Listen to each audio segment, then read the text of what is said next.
মধু নামটা শুনলেই কেমন একটা মিষ্টি অনুভূতি হয়, তাই না? কিন্তু এই সাধারণ দেখতে খাবারটার পেছনের গল্পটা কিন্তু মোটেও সাধারণ না, বরং বেশ অবাক করার মতো। চলুন আজ আমরা সেই অবিশ্বাস্য জগতের ভেতরেই ডুব দেব। হ্যাঁ, কিভাবে এত ছোট একটা পোকা ফুলের রস থেকে একেবারে তরল সোনা তৈরি করে ফেলে। প্রশ্নটা শুনতে যত সহজ, এর উত্তরটা কিন্তু তার চেয়ে অনেক বেশি জটিল আর সত্যি বলতে আশ্চর্যজনক। এটা যেন প্রকৃতির এক দারুণ কারিগরি। আচ্ছা, তাহলে চলুন একদম শুরু থেকে শুরু করা যাক। এই যে এত কথা হচ্ছে, এই মধু তৈরির মূল উপাদানটা আসলে কি? মজার ব্যাপার হলো, পৃথিবীতে কিন্তু সব মৌমাছি মধু তৈরি করতে পারে না। মাত্র ৮টা প্রজাতি আছে যারা এই কাজটা করে।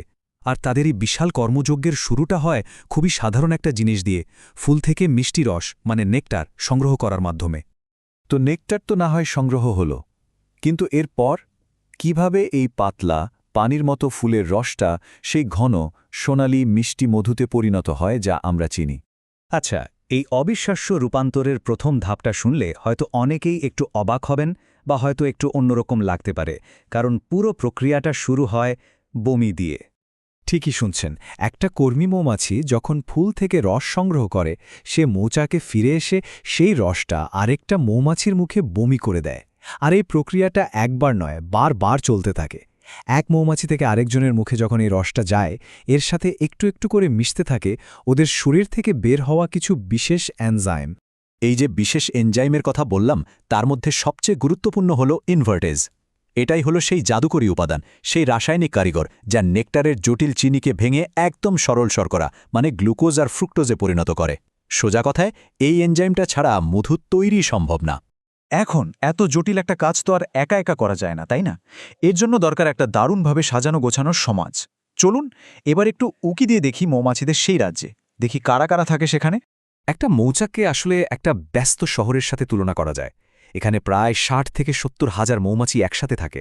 আর সবচেয়ে অবাক করা ব্যাপার হলো, এই বিশাল শহরে কার কি কাজ সবকিছু একেবারে ঘড়ির কাঁটা ধরে ঠিক করা থাকে। এই যেমন ধরুন পুরুষ বা ড্রোন মৌমাছির কথা। ভাবা যায় ওদের জীবনের একটাই মাত্র উদ্দেশ্য, রানীর সাথে মিলিত হওয়া। আর সেই কাজটা শেষ হওয়ার সাথে সাথেই ওদের জীবনটাও শেষ। খুবই অদ্ভুত, তাই না? আচ্ছা, এই যে এত কিছু জানলাম, এই পুরো ব্যাপারটার মধ্যে কিন্তু ছোট্ট একটা প্রশ্ন লুকিয়ে আছে, একটা প্যারাডক্স, যেটা নিয়ে আমরা হয়তো সচরাচর ভাবি না। মধু তো আমরা সবাই জানি কি পরিমাণ আঠালো একটা জিনিস। তাহলে প্রশ্নটা হলো, মৌমাছিরা নিজেরা কেন সেই মধুতে আটকে যায় না? ব্যাপারটা কেমন হবে যদি এত কষ্ট করে বানানো খাবারেই ওরা আটকা পড়ে যায়? এর উত্তরটা আসলে লুকিয়ে আছে দুটো জিনিসের মধ্যে। প্রথমত, নেকটার যখন সংগ্রহ করা হয় তখন কিন্তু ওটা একদম পানির মতো পাতলা থাকে। মৌচাকের ভেতরে পুরো প্রক্রিয়া শেষ হওয়ার পরই কেবল ওটা ঘন আর আঠালো হয়। আর দ্বিতীয়ত, মৌমাছিরা নিজেরাই অবিশ্বাস্য রকমের পরিষ্কার আর সতর্ক। ওরা খুব সাবধানে এই তৈরি হওয়া মধু সামলায়।